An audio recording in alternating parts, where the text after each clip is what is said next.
Okay, चलिए फिर अब बात करेंगे मार्केट्स की। और आज एक थोड़ा सा प्रॉफिट बुकिंग का दिन, हालांकि कोई दिक्कत नहीं है। थोड़ा सा शुरुआती रैली हुई, उसके बाद कल के हाई के करीब ही मार्केट फिसला वहाँ से, और डे हाई से 200 पॉइंट नीचे।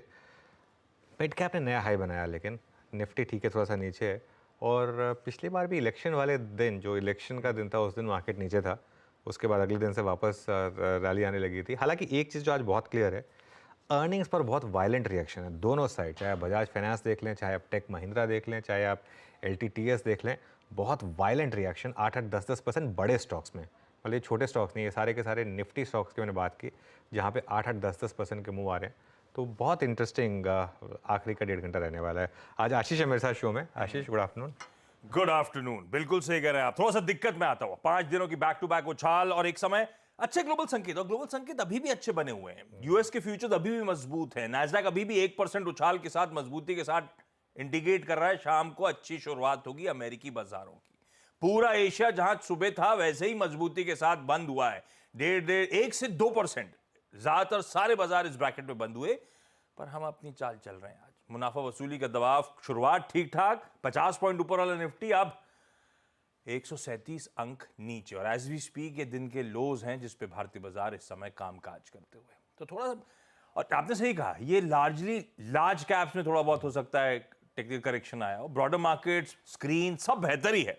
कैसे रीड करूं, ये वीकेंड से पहले थोड़ा बहुत प्रॉफिट टेकिंग का मूड या कुछ और? मेरे को लग रहा है थोड़ा सा वीकेंड से पहले प्रॉफिट टेकिंग है, बाय करना है इसमें। मैं बहुत क्लियर व्यू है, जब तक अब हम आप 20 डेमा के ऊपर हैं, तब तक हर डिप को बाय करना है।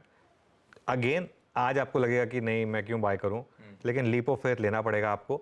22,350 से 22,450 बाइंग का जोन है, तो टेक्निकली हम ऑलरेडी बाइंग जोन में हैं इस समय। थोड़ा अभी ले लें, थोड़ा अगर मार्केट और गिर जाए और अगर आपको 22,370, 380 तक के लेवल दिखा दे, वहाँ पर बाय कर ले। ऑब्वियसली कुछ भी चीज़ करेंगे आप एक स्टॉप लॉस के साथ करेंगे। 22,250 का एक स्टॉप लॉस रखें। बेसिकली ये एक सेलिंग का जोन नहीं है, ये बाइंग का जोन है। शॉर्टिंग के बारे में बिल्कुल नहीं सोचना है आपको, कि कोई भी एंगल से, किसी भी एंगल से शॉर्टिंग नहीं करनी है इस मार्केट में। जहाँ तक बैंक निफ्टी की बात है आशीष, बैंक निफ्टी में भी बाइंग का जोन थोड़ा और नीचे 47,800 टू 48,000 के करीब है।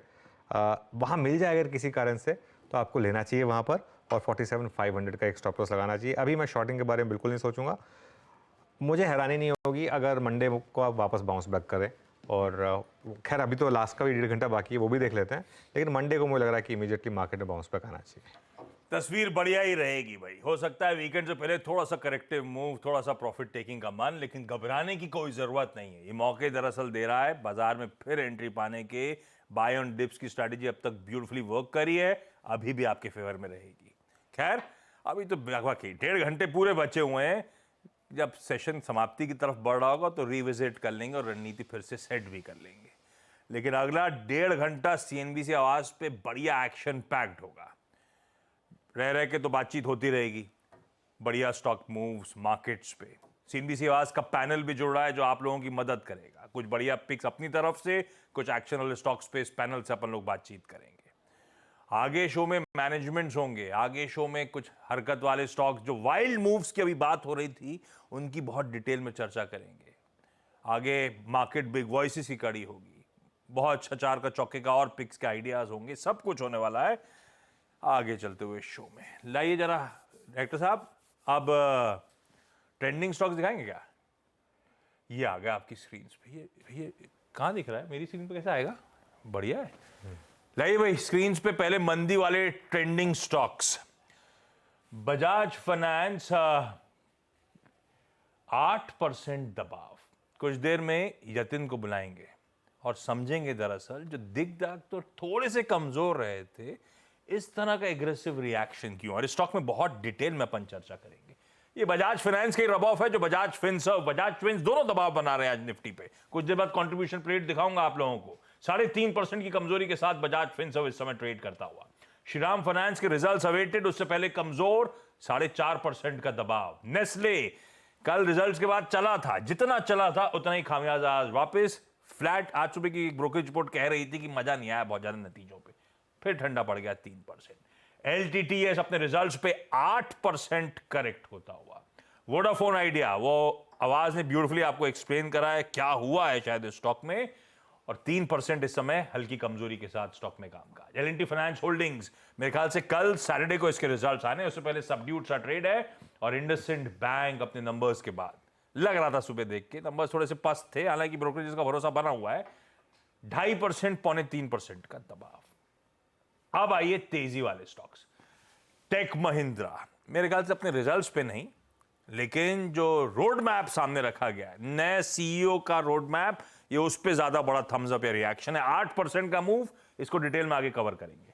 दिवीज लैब 4.25% मजबूत। एलटीआई माइंट्री 3.25% का उछाल। बजाज और एलटीआई माइंट्री भी अपने रिजल्ट्स पे रिएक्ट कर रहा है, और नंबर्स तो ठंडे थे, खैर बहुत पिटा हुआ स्टॉक है। और बजाज ऑटो 2.5-3% का उछाल इस समय। जीएमआर एयरपोर्ट्स हमेशा से आवाज की पसंदीदा बेट, और क्या आज सुबह मेरे ख्याल से डिटेल में चर्चा वापस हुई थी स्टॉक की, और अब देखिए 7-7.25% मजबूत। कोरोमंडल इंटरनेशनल में 6-6.5% का उछाल। कंटेनर कॉर्पोरेशन चला ही चला जा रहा है, 6-7% का उछाल है। और बायोकॉन फार्मा का लेगार्ड कह लीजिए, चला है 6-7% मजबूत। कितना भरोसा करें इसकी मजबूती पे, ये एक्सपर्ट पैनल से जब बातचीत होगी तो टटोल लिया जाएगा। ओके बिल्कुल। तो चलिए अब पैनल को जोड़ते हैं हमारे साथ। आज फंडामेंटल्स पर बात करने के लिए चोला से धर्मेश कांत जुड़ेंगे। टेक्निकल कॉल्स के लिए हमारे साथ होंगे मानस जायसवाल, राजेश सतपुते, शिल्पा राउत, रचना वैद्य, कविता जैन और स्नेहा सेठ।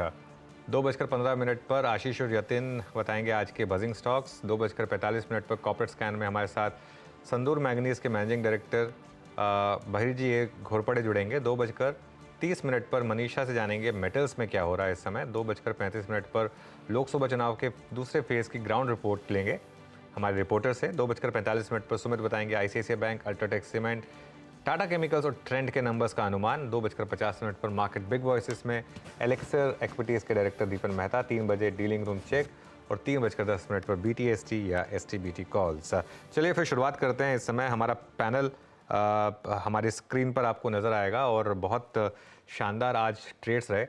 आप सभी को गुड आफ्टरनून। शिल्पा जी, आपका इस समय का ट्रेड और एक अपडेट मैं आपसे लूँगा ट्रेंड पर, क्योंकि सॉरी कॉनकॉर पर, क्योंकि जो सुबह आपने टारगेट्स दिए थे, अब मेरे ख्याल से सारे टारगेट्स अचीव हुए यहाँ पर। जी, कॉनकॉर मुझे लगता है कि जैसे हमने बात किया था कि 1070 1080 आ सकता है, वो ऑलरेडी आ गया फ्यूचर्स में।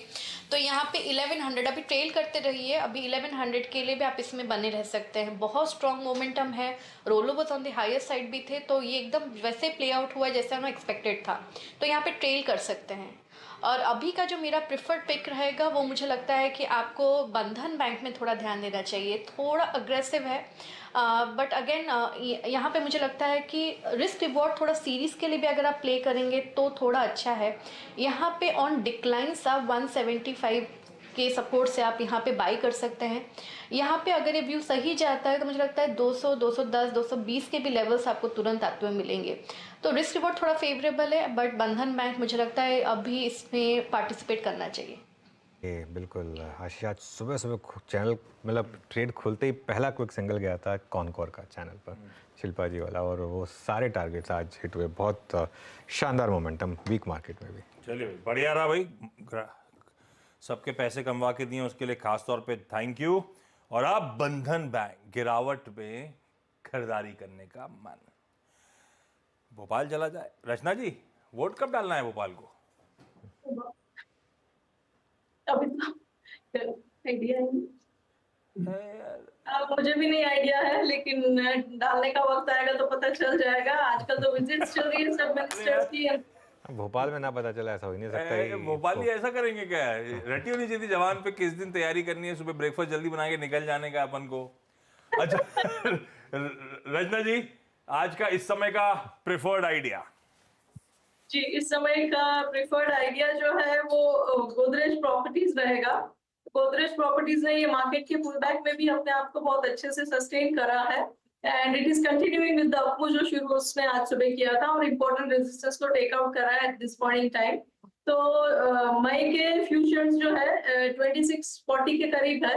यहाँ पे अगर हम 25 का एसएल लगाएंगे 13 रुपए जितना हो रहा है, तो 13 रुपए के एसएल के साथ अगर इसको हम लॉन्ग करेंगे तो ऊपर वाली साइड पे हमारा पहला टारगेट होना चाहिए 2670 और उसके बाद 2685। ये गोदरेज प्रॉपर्टीज यहाँ पर आपको बेट लगाना है। अच्छा, आप रचना जी से बात कर रहे थे, देर में I think Kavita ji Google कर रही थी शायद कि इंदौर में कब होगा इलेक्शन। पता चला आशीष उनसे भी पूछ लें। Kavita ji, good afternoon. Good afternoon, very good afternoon. मैं गूगल नहीं कर रही थी और आप मुझसे पूछिए भी नहीं, बट मैं वोट डालने जरूर जाऊंगी फॉर श्योर। नहीं पता, मतलब भोपाल में मई 7 को है मेरे ख्याल से अगले फेज में। हाँ Kavita ji, pick.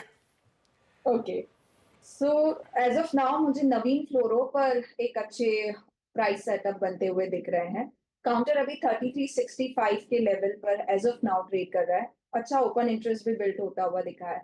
Upside momentum मुझे लगता है 3430 3480 के प्राइस टारगेट के लिए नवीन फ्लोरो पर आप एक बाय ट्रेड इनिशिएट करें।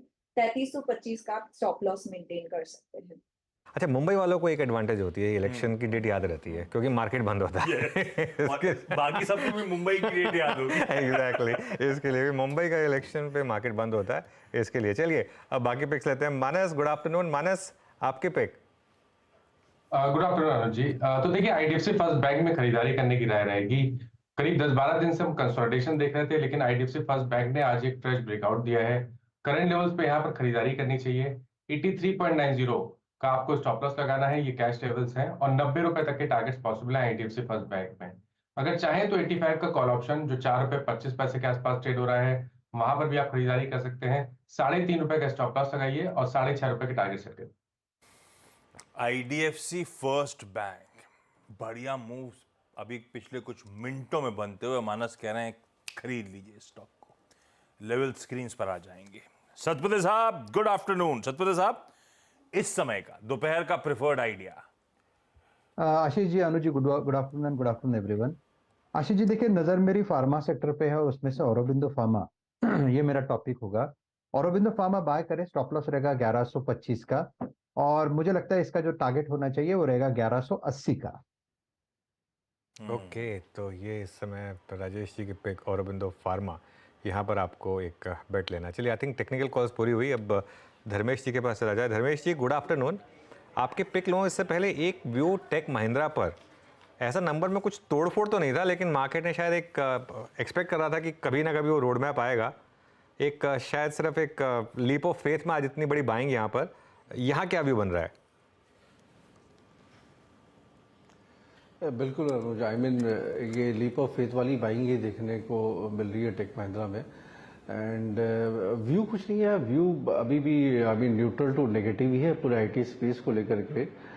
बिकॉज जहाँ तक टेक महिंद्रा का सवाल है, नए सीईओ आए हैं, वो अपने हिसाब से एक रोड मैप बताएंगे। बट अगर आईटी स्पेस को आप देखें पिछले 1-1.5 साल से, तो यहाँ पर डेफरमेंट ऑफ होप ट्रेड ही रहा है। एंड जब तक वो मेटेलाइज नहीं करता है, मुझे डिफिकल्ट लगता है इसके लिए पूरे आईटी स्पेस में ट्रेडिंग के अबव होके इन्वेस्टमेंट बेट बनना। तो अभी 1.5-2% के रेंज में ही ये सारे स्टॉक्स ऑक्सीलेट करते रहेंगे। सो हम लोग न्यूट्रल है। इनफैक्ट हम लोग ने अवॉइड कर रखा है आईटी स्पेस को ही पूरे का पूरा। And sorry I miss, good afternoon आपको, आशीष को, और सारे पैनलिस्ट और दर्शकों को भी।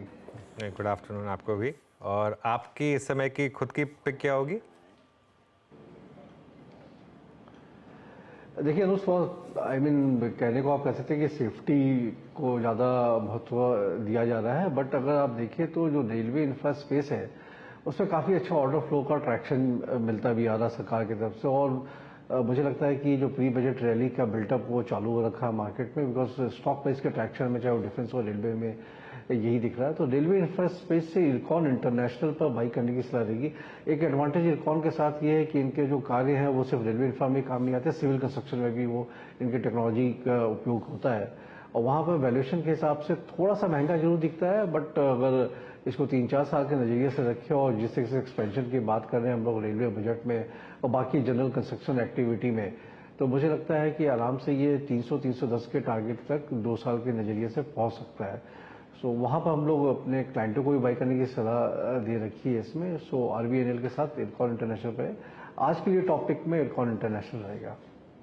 तो आरबीएनएल मेरे ख्याल से अपन ने बातचीत करी थी इलेक्शन सिलेक्शन की कड़ी में, और धर्मेश की उस समय प्रेफर्ड पिक थी अभी कुछ ही दिन पहले। एक और रेलवे इंफ्रा से जुड़ी कंपनी आज दाव लगाने का मन, वो है एयरकॉन। तो फंडामेंटली ये पसंद आ रहा है स्टॉक। इस बीच स्क्रीन पे स्नेहा सेठ भी जुड़ती हुई। स्नेहा जी, गुड आफ्टरनून। स्नेहा मैम, कौन सा स्टॉक लेके आए आप? इस समय का प्रेफर्ड पिक कौन सा है? Good afternoon Ashish ji. अगर आप स्टॉक्स की बात करें तो हमें मुथूट फाइनेंस ये काउंटर काफी अच्छा लग रहा है। काफी स्ट्रॉन्ग मूव दिया, उसके बाद कंसोलिडेट करके अगर आप देखें तो 20 डेमा के आसपास आके फिर से रिकवर कर रहा है। मुझे लग रहा है यहाँ से और तेजी एक्सपेक्टेड है। फॉर द टारगेट ऑफ 1757 इसे बाय करना है। स्टॉप लॉस आप 1629 का मेंटेन कर सकते हैं। ओके, मुथूट फाइनेंस ये यहाँ पर हो गया इस समय का एक बाय कॉल। चलिए, ट्रेड्स पूरी हुई, कुछ और स्टॉक्स देखते हैं। एक बार संवर्धन मदरसन लेकर आइए आप जरा। ये स्टॉक काफ़ी शानदार मोमेंटम में। एक्चुअली वो जब टेस्ला वाला मामला टला था तो एक दिन की प्रॉफिट बुकिंग आई थी इसमें, लेकिन उसके बाद से वापस इसमें तेज़ी, और अब 132.10 पर यहाँ पर जो ब्लॉक डील हुई थी वो 122-123 रुपये पर हुई थी। और एक बहुत लोगों का ये व्यू है कि अब ये स्टॉक वहाँ बॉटम बना चुका है, लेकिन आज मोमेंटम स्ट्रांग है यहाँ पर। मानस, कोई व्यू आपका संवर्धन मदरसन पर? सर मैं था, इसको शॉर्टलिस्ट भी मैंने किया हुआ था कि अगर आईडीएफसी फर्स्ट बैंक किसी और ने दे दिया होता तो मैं मदरसन ही देता, क्योंकि यहाँ पर भी एक फ्लैग पैटर्न का ब्रेकआउट है, काफी बेहतर वॉल्यूम देखने को मिल रहे हैं। आई थिंक करंट लेवल्स पे भी यहाँ पर खरीदारी करनी चाहिए। अगर आप पोजिशनल ट्रेडर हैं तो आई थिंक यहाँ पर 129 रुपए 129 का स्टॉप लॉस लगाइए।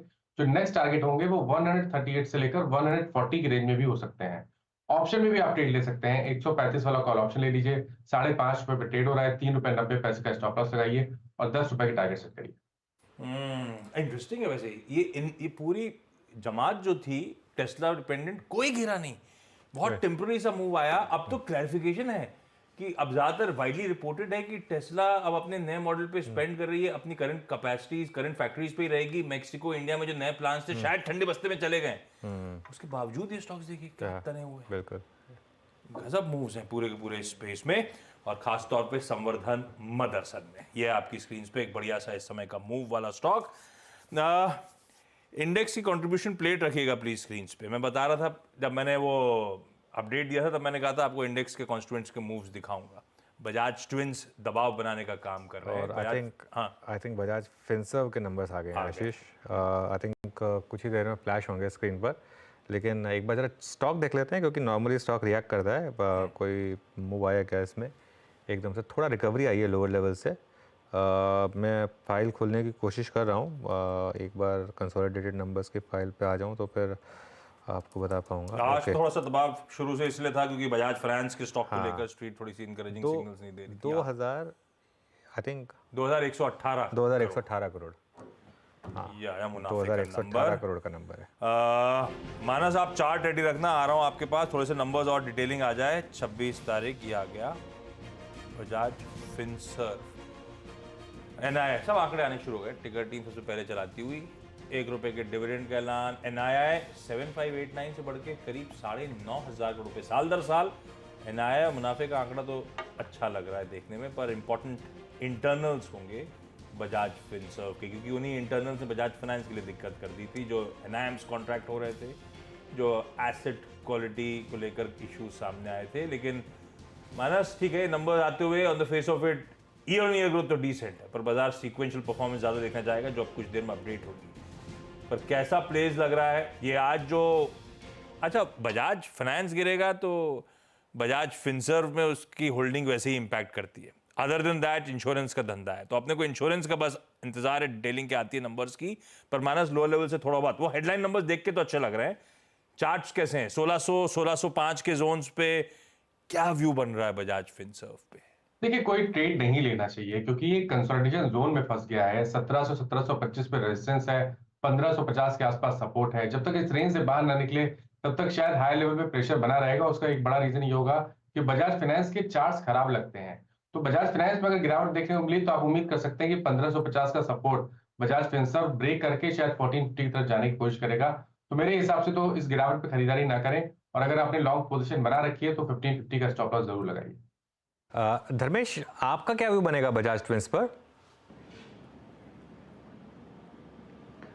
देखिए अनुज, जो जिस तरह से बजाज फाइनेंस का नंबर आए थे और एसेट क्वालिटी का जो कंसर्न था वो बेसिकली पूरे एनबीएफसी स्पेस पे ही बना हुआ था। जनवरी फरवरी में जो कलेक्शन डेटा थे वहाँ पर थोड़ी सी कमजोरी थी, मार्च में पिकअप जरूर हुआ था।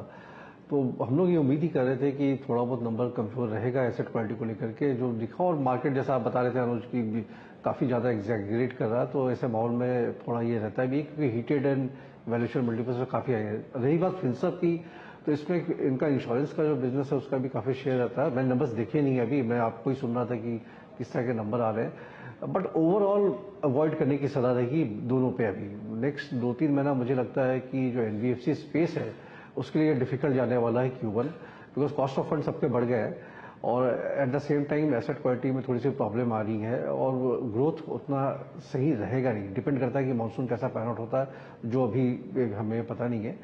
सो अवॉइड करने की सलाह रहेगी। एनबीएफसी लार्जली अगर आपको लेना है तो प्राइवेट बैंकिंग स्पेस ज़्यादा बेहतर दिख रहा है। नतीजे चाहे वो इंडसइंड बैंक के रहे हो, एक्सिस के रहे हो, बेहतर थे, तो वहाँ पर पोजीशन बनाने की सलाह रहेगी ट्रेडिंग के पर्सपेक्टिव से, ना कि एनबीएफसी स्पेस पे। ये है बजाज फिनसर्व, ठीक है। ये नंबर्स पे रिएक्शन स्क्रीन्स पर और एक्सपर्ट्स के व्यू आपके सामने हाजिर। अभी तो बहुत सारे निफ्टी के नंबर्स आने, मेरे ख्याल से कुछ ही देर में आमतौर पे कमाई के अड्डे के समय मारुति के नंबर्स आते हैं। तैयार रहिएगा, कुछ ही देर में मारुति के नंबर्स आपकी स्क्रीन पे फ्लैश होंगे। मजबूत नंबर्स एक्सपेक्टेड थे, देखते हैं परफॉर्म कैसे करता है उन एक्सपेक्टेशंस पे। लेकिन 2 स्टॉक्स आज के सेशन की हाईलाइट बने हुए हैं। दिखाइएगा बजाज फाइनेंस और रखिएगा टेक महिंद्रा मेरी स्क्रीन पे, और दोनों रिजल्ट्स पे रिएक्शंस हैं और शार्प रिएक्शंस हैं। बजाज फाइनेंस इस समय एज वी स्पीक 8-9% की कमजोरी, और टेक महिंद्रा ऊपर से हल्का हुआ है लेकिन फिर भी 8% के आसपास के उछाल के साथ कामकाज करता हुआ। यतिन स्क्रीन पे रेडी नजर आएंगे और उनसे डिकोड करवाते हैं बजाज फाइनेंस के नंबर्स। एसेट क्वालिटी ठीक थी, एनआईएम थोड़े से पस पड़े थे, देखने में सब ठीक ठीक लग रहा था, लेकिन रिएक्शन ज्यादा स्ट्रांग हो गया। इंटरनल्स क्या कह रहे हैं यतिन? तो आशीष देखो, नंबर्स ठीक ठाक थे, थोड़े बहुत अनुमान से कमजोर थे, लेकिन गाइडेंस थोड़ी फीकी रही है। ऑब्वियसली एक चीज़ हमको ध्यान में रखनी है कि आरबीआई ने जो इनके ईएमआई कार्ड्स हैं और 2 डिजिटल प्रोडक्ट्स हैं उस पर रोक लगा दी थी, जिसके बाद ओवरऑल ग्रोथ आउटलुक ऐसे भी टेपिड हो चुका था। सिटी ने आज बजाज फाइनेंस पे टारगेट कट कर दिया है 8675, और टारगेट कट और जो 7% का ईपीएस कट है वो इसीलिए किया है क्योंकि मैनेजमेंट ने 30 से 40 बेसिस पॉइंट्स एनआईएम यानी नेट इंटरेस्ट मार्जिन्स को घटने के बारे में गाइडेंस दिया है। तो थोड़ा बहुत मीडियम टर्म में आपको दिखेगा कि जो नेट इंटरेस्ट मार्जिन है इस पर दबाव रहेगा। जो एयूएम ग्रोथ है, जो यूजुअली मार्केट एक्सपेक्ट करती है 30% से ज़्यादा की ग्रोथ यहाँ आएगी। यहाँ भी अगर आप देखें तो FY25 का एयूएम ग्रोथ का अनुमान लगभग 26 से 27% का ही रखा गया है। और ओवरऑल जो क्रेडिट कॉस्ट बढ़ेगा और जो एनआईएम्स में आपको कमी आती हुई नज़र पड़ेगी, ये डबल वैमी प्रूव हो सकती है अर्निंग्स के लिहाज से।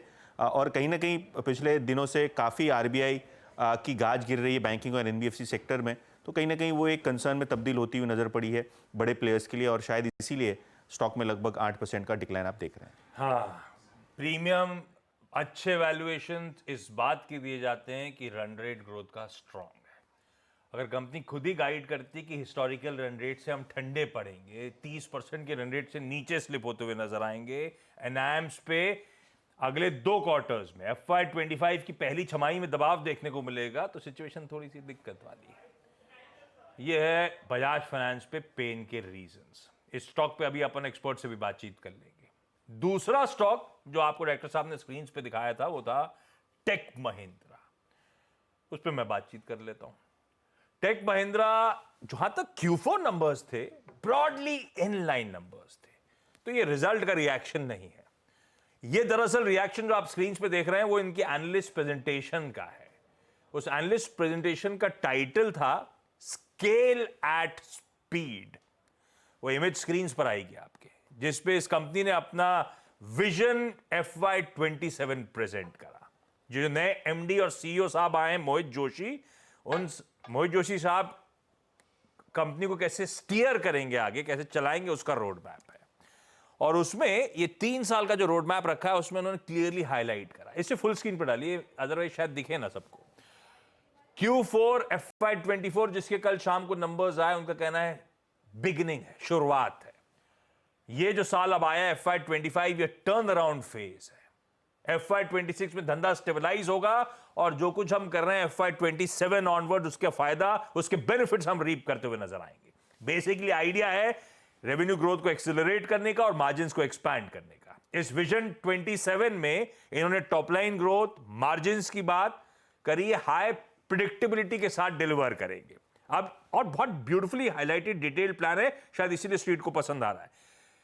कौन से फोकस वर्टिकल्स होंगे, कौन सी फोकस सर्विस लाइंस होंगी, कौन से गो टू मार्केट्स होंगे, वो पूरा एक्शन प्लान हाईलाइटेड है। जो FY27 के गोल्स हैं वो दिखाता हूं आपको। उनका कहना है टॉप लाइन ग्रोथ अपने पीयर एवरेजेस से ज्यादा होगी इस कंपनी की FY27 में। इबिट मार्जिन FY27 में 15% के होंगे। ध्यान रखिएगा ये क्वार्टर का एंड हुआ है 7-7.5% के मार्जिन, यानी कि यहां से नोटवर्दी इंप्रूवमेंट की बात हो रही है। Return on capital employed 30% plus का होगा। जो कैपिटल रिटर्न की पॉलिसी रखी है उसमें उन्होंने स्पेसिफिकली कहा है फ्री कैश फ्लो जो जनरेट करेंगे उसका 85% से ज्यादा शेयरधारकों को दिया जाएगा, यानी कि अगले 5 सालों में शेयर होल्डर्स को in the form of dividends, in the form of buyback ये फ्री कैश फ्लोज का पैसा दे दिया जाएगा। उन्होंने प्रोजेक्ट 40S करके मेंशन करा है कि हम ऑफशोरिंग से, जीएनए एक्सपेंसेस की ऑप्टिमाइजेशन से, प्रोडक्टिविटी इंप्रूवमेंट से हर साल औसतन $250 मिलियन का हम सेविंग करेंगे एवरेज। अच्छा, FY24 के इबिट मार्जिन हैं 6% पे, FY27 तक ले जा रहे हैं 15% पे। उस पे ये कह रहे हैं लार्जली कॉस्ट सेविंग्स और पोर्टफोलियो मिक्स के इंप्रूवमेंट से ड्राइव होगा। तो FY27 जिस तरह से लेआउट करा है भाई, कास्ट इन सोन है, सब मान रहे हैं, शायद उसी का कॉन्फिडेंस है।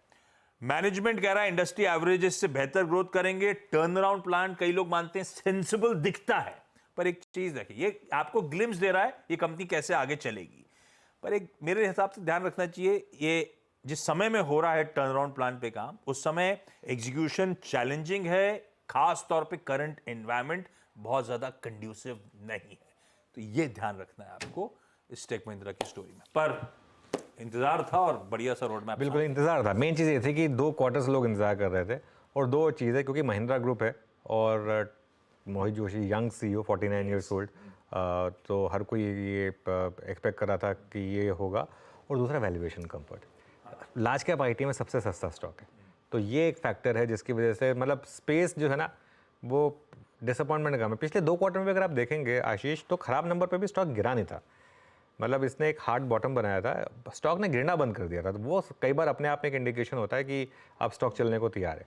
और इस बार तो खैर ये देखिए चार्ट आपकी स्क्रीन पर, ये गिरा ही नहीं इसने, जो पिछले लोज थे उनको नहीं तोड़ा, ये साइन था। Plus as I said valuation comfort, Mahindra group का एक थोड़ा सा कंफर्ट, इस वजह से शायद यहाँ पर इस तरीके की तेजी आई। बिल्कुल ठीक, ये है दोनों आज के खास तौर पे फोकस वाले स्टॉक्स, इन्हीं की चर्चा कर ली जाए। पहले एक्सपर्ट्स का व्यू ले लिया जाए। शिल्पा जी, टेक महिंद्रा जिस तरह से मई सीरीज का इसने आगाज कर दिया है, दाव लगाओगे इस सीरीज में?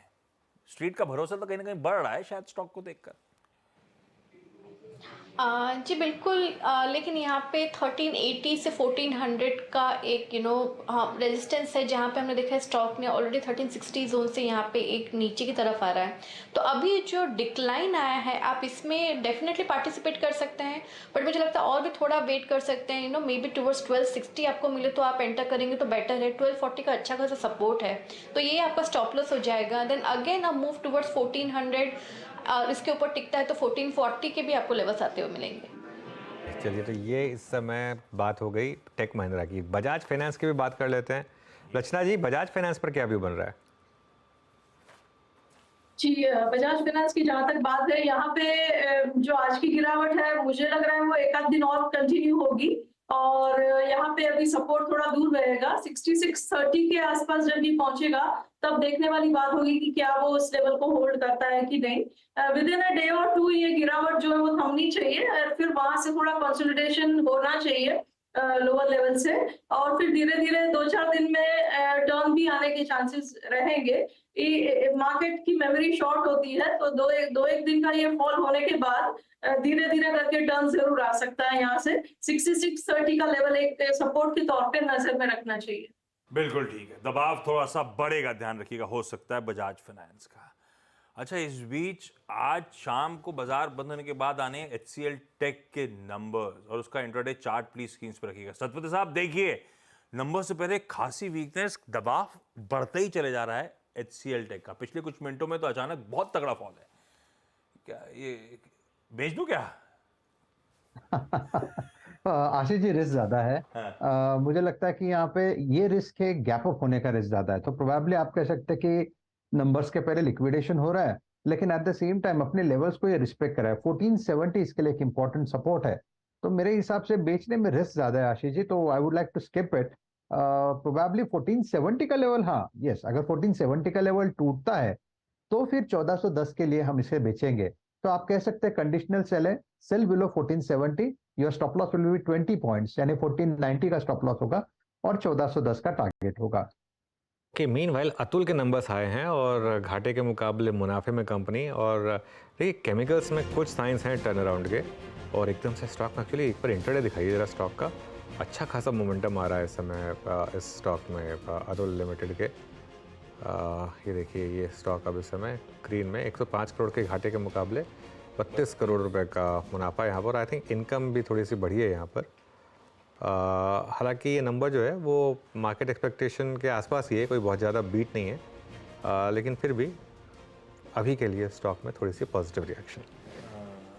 ठीक बात। तो घाटे से मुनाफे में आई है, वो एक्सपेक्टेड था कि घाटे से मुनाफे में आएगी, इसीलिए आप देख रहे हैं बहुत ज़्यादा रिएक्शन नहीं स्टॉक पे। लेकिन ये पिटा हुआ स्टॉक है, मेरे ख्याल से 7,500 प्लस के ईयर हाईज, उसके सामने ऑलमोस्ट ईयर लोज के आसपास खड़ा हुआ ये काउंटर। स्नेहा, हालांकि बहुत ज्यादा चर्चा नहीं होती, वायदा का कॉन्स्टिट्यूएंट जरूर है, कैसा प्लेस्ड है ये 5900 पे? नंबर्स इन लाइन टाइप ही हैं, दिखने में ठीक है लेकिन एक्सपेक्टेशन से थोड़े से म्यूटेड हैं, इसीलिए ठंडा हो रहा है ये स्टॉक। अगर आप काउंटर देखें तो मुझे लग रहा है कि थोड़ा सा ज्यादा कंसोलिडेट ही कर रहा है। एक रेंज है around 5700 on the lower side, और अपसाइड में अगर आप देखें तो 6200 300 के आसपास एक हर्डल है। तो ओवरऑल ये रेंज है, जब तक इस रेंज में ट्रेड कर रहा है कोई खास ट्रेड नहीं बनता है। बट अगर इसको थोड़ा भी स्ट्रेंथ दिखाना है तो आई वुड से करके कि जो रेजिस्टेंस है हमारा जो 89 EMA का विच इज अराउंड 6200 300, उसे सरपास करना जरूरी है। तब तक इसमें ट्रेड ना ही करें तो बेटर है। ट्रेड ना ही करें तो बेहतर है भाई। इस स्टॉक में इस समय 1139 करोड़ के रेवेन्यूज की एक्सपेक्टेशन के सामने करीब 1200, हाँ तो इन लाइन टाइप्स हैं ये परफॉर्मेंस इस क्वार्टर की।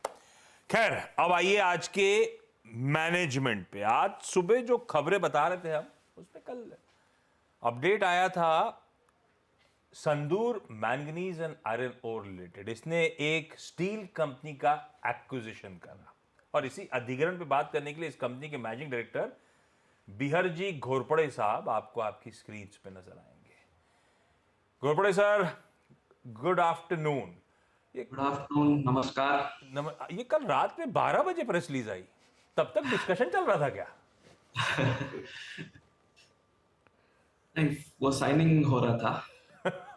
वो बोर्ड का बोर्ड मीटिंग हुई कल, उसके बाद में साइनिंग हुआ। अच्छा, ये बताओ आप, कंट्रोलिंग स्टेक, खबर बता देता हूं आप लोग को, स्क्रीन पर आएगी।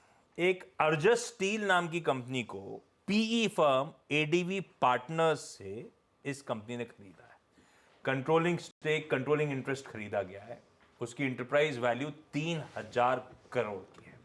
पहले घोरपड़े सर ये बताओ, ईवी ठीक है 3000 करोड़ का, ये डील स्ट्रक्चर कैसे हुई है, कितना पेमेंट करना है, कितना अपफ्रंट पेमेंट करना है आपको?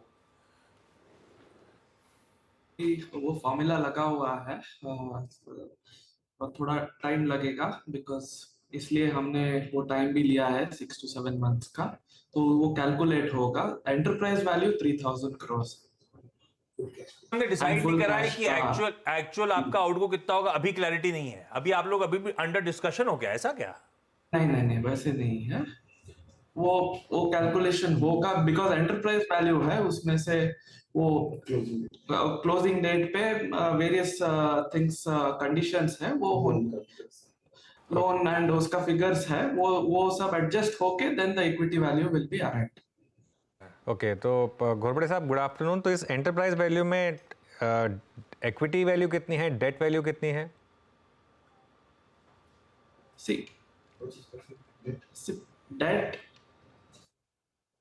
debt is about 25%, 25%, and balance equity value.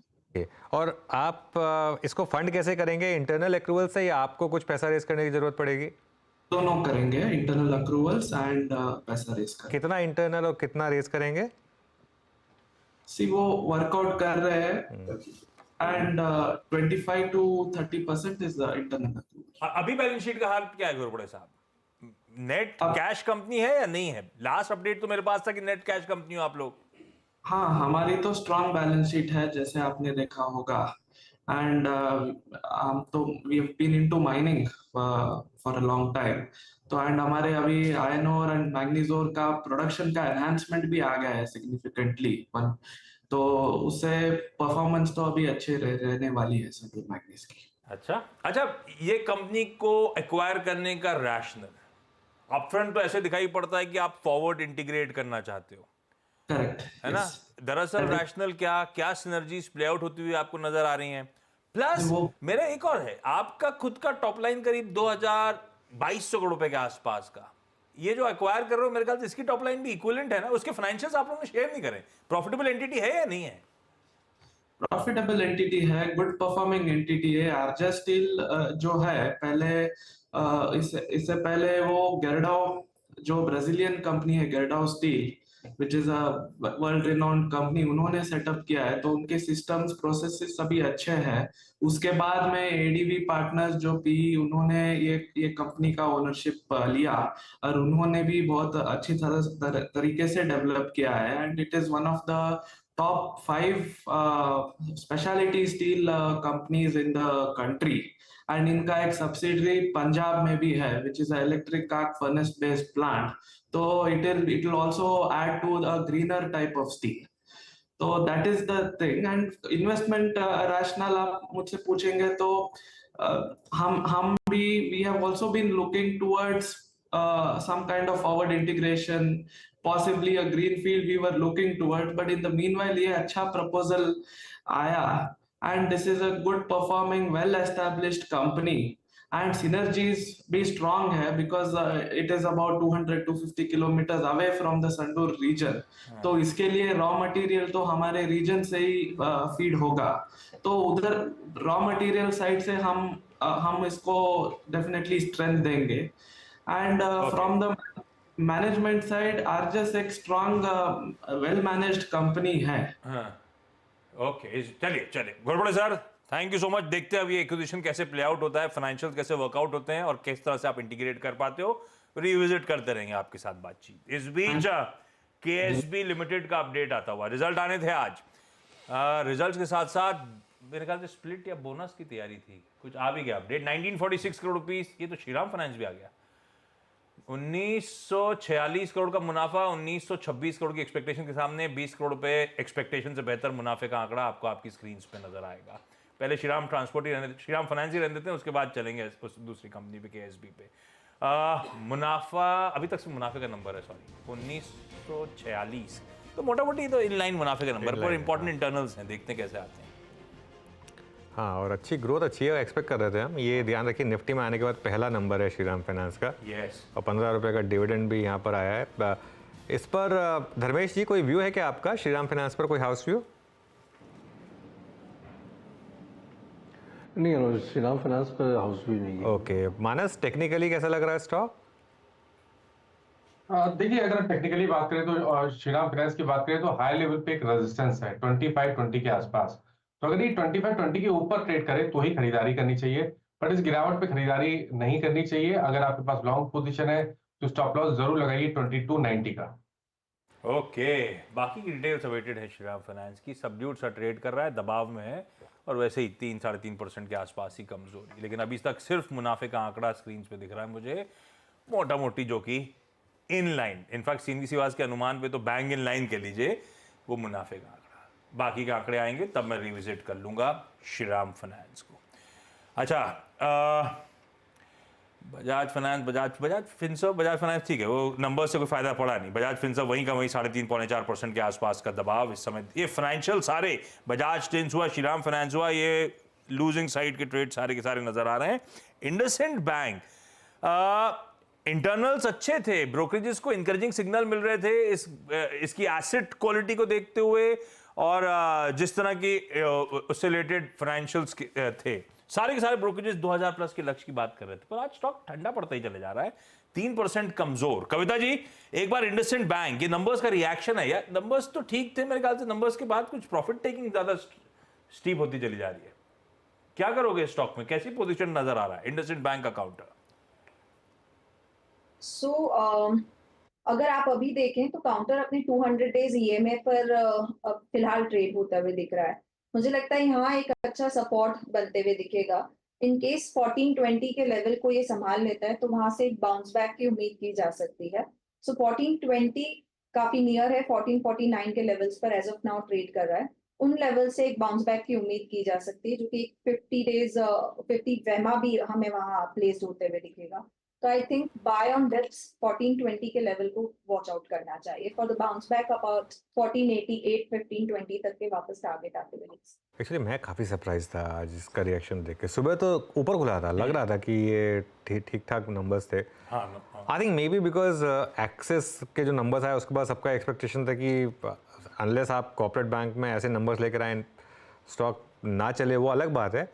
वैसे कल एलटीएम माइंट्री भी गिरा था नंबर्स के बाद, आज चल गया, तो यू नेवर नो। लेकिन हाँ, इंडसइंड के केस में ऐसा भी नहीं था कि ऑलरेडी प्री पोजिशनिंग बहुत ज़्यादा थी। थोड़ा सरप्राइजिंग तो था मेरे लिए ये आज जिस तरीके से इसने रिएक्ट किया है, लेकिन क्या मार्केट का वर्डिक्ट सुप्रीम है। अब मार्केट का वर्डिक्ट है कि ख़राब लगा तो ख़राब लगा, कुछ कह नहीं सकते। वैसे भी मार्केट बहुत इंटरेस्टिंग है। कुछ ही देर में आपको एक पिक्चर भी दिखाऊंगा जो मार्केट आजकल जिस तरीके का है और आज स्पेशली जो रिएक्शन आए हैं उसको लेकर। लेकिन एक काम करते हैं, फिर 4 का चौका ले लेते हैं, फिर उसके बाद वो पिक्चर की बात करेंगे। सबसे पहले सस्ता ऑप्शन लेंगे शिल्पा राउत से, उसके बाद रचना वैद्य से लेंगे हम आज F&O सुपरस्टार, कविता जैन से चार्ट का चमत्कार, आज लेडी स्पेशल है फिर से, Dharmesh ji odd one out mid cap फंडा के लिए। तो शिल्पा जी बताइए आपका सस्ता option trade. Dharmesh ji won't mind. हाँ अनुज जी, सस्ता ऑप्शन मेरा भी बैंकिंग से CUB में है। CUB में एक फ्रेश ब्रेकआउट आया है अभी 160 के ऊपर, तो यहाँ से एक फ्रेश ट्रैजेक्टरी अपसाइड में टुवर्ड्स 175 से 180 के लिए स्टॉक में अभी ओपन हो गया है। तो यहाँ पे 170 का कॉल ऑप्शन जो रफली 4.5 रुपये में ट्रेड कर रहा है, आप इसमें पार्टिसिपेट कीजिए। स्टॉप लॉस 2 रुपये 50 पैसा का रखिए। पहला टारगेट 6.5 से 7 रुपये के बीच में है और इसके ऊपर जाता है तो आपको ये 9 से 10 के बीच में भी ट्रेड करते हुए मिलेगा। सिटी यूनियन बैंक, कार्यक्रम की शुरुआत में IDFC फर्स्ट बैंक पिक के तौर पे, अब CUB का 170 का कॉल चाहे तो खरीद लीजिए भाई। 100 ये 4 रुपये 40 पैसे पे चल रहा है इस समय स्क्रीन पे। 6.5 से 7 और इवेंचुअली हो सकता है 9 से 10 तक के लक्ष्य अप्रोच करे। 2.5 रुपये का लगाना है यहाँ पे स्टॉप लॉस। चलिए अगली पिक के लिए चला जाए, और अगली पिक के लिए F&O सुपरस्टार के लिए रचना वैद्य को स्क्रीन पे दिखाइए। रचना जी, कौन सा स्टॉक सिलेक्ट किया आपने F&O सुपरस्टार?